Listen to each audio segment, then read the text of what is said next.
ഒരാളെ തല്ലണം, അല്ലെങ്കിൽ ബോംബിടണം, അല്ലെങ്കിൽ കഞ്ചാവ് കടത്തണം, അല്ലെങ്കിൽ ചാരായം മാറ്റണം. കേട്ടില്ലെങ്കിൽ കള്ളക്കേസിൽ കുടുക്കിയിരിക്കും. പേര് വിഷ്ണു. പോലീസിന്റെ ഇടികൊണ്ട് പേടിച്ചോടിയൊക്കെയാണ്.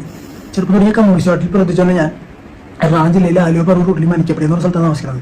ആ നാട്ടിൽ തന്നെയുള്ള കമ്മ്യൂണിസ്റ്റ് നേതാവ് അഭിലാഷ് പറഞ്ഞ വ്യക്തിയോട് സഹകരിച്ച് പോകത്തിന്റെ പേരിലാണ് എനിക്ക് ഗതികേട് വന്നത്. സഹകരിച്ച് പോകത്തിന്റെ കാരണം എന്ന് പറഞ്ഞിട്ടുണ്ടെങ്കിൽ ആ നാട്ടിൽ തന്നെയുള്ള എൻ്റെ കൂട്ടുകാർ ആ പാർട്ടി പ്രവർത്തിക്കാത്തവർ തല്ലാനായിട്ട് എന്നെ വിളിച്ചിട്ടും പോകാം. ആ പാർട്ടി തന്നെ പ്രവർത്തിക്കുന്ന സഖാവിന്റെ വീട്ടിൽ ഒരു പടക്കുറിയിക്കുക, മറ്റൊരു ബോംബാന്നും പറഞ്ഞ് വരുത്തി തീർത്ത് അങ്ങനെ ഒരു ജാഥ നടത്തുന്ന ബോംബ് സ്കൂട്ടിനെയും ഗവൺമെന്റിനെയൊക്കെ ഒരുപോലെ വഞ്ചിച്ചുകൊണ്ട് നാട്ടുകാർ.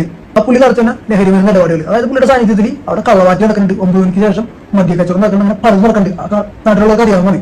ഞാൻ പുള്ളിയിൽ നിന്നൊക്കെ നീങ്ങി. പിന്നെ ഈ കഴിഞ്ഞ ഉത്സവത്തിന് പുള്ളിയുടെ അമ്മാവനും പുള്ളിയുടെ ചേട്ടനായിട്ട് ഒരാവശ്യമില്ലാണ്ട് അവരിങ്ങോട്ട് ഒരു പ്രശ്നങ്ങൾ ഉണ്ടാക്കുകയും അത് സംസാരിക്കാൻ വേണ്ടി പുള്ളിയെടുത്ത് പോയി കഴിഞ്ഞപ്പോൾ പുള്ളിനെ ഭീഷണിപ്പെടുത്തിയെന്നും ചേട്ടനെ തല്ലിയെന്നും പറഞ്ഞുകൊണ്ട് ഒരു കേസ് കൊടുക്കും. അതിന്റെ അടിസ്ഥാനത്തിൽ പോലീസൊന്നും നല്ല രീതിയിൽ മർദ്ദിക്കുക. എറണാകുളം ജില്ലയിൽ ആലുവ പരവൂർ റൂട്ടിൽ മരിക്കപ്പടി എന്ന് പറഞ്ഞ സ്ഥലത്തുള്ള കമ്മ്യൂണിസ്റ്റ് നേതാവ് അഭിലാഷ് എന്ന ഗുണ്ട ചെയ്ത തോന്നിവാസം എന്നാണ് ഈ ചെറുപ്പക്കാരൻ പറയുന്നത്. എന്തുവായാലും ഇത് അന്വേഷിക്കുക, ആ ചെറുപ്പക്കാരന് നീതി മേടിച്ചു കൊടുക്കുക.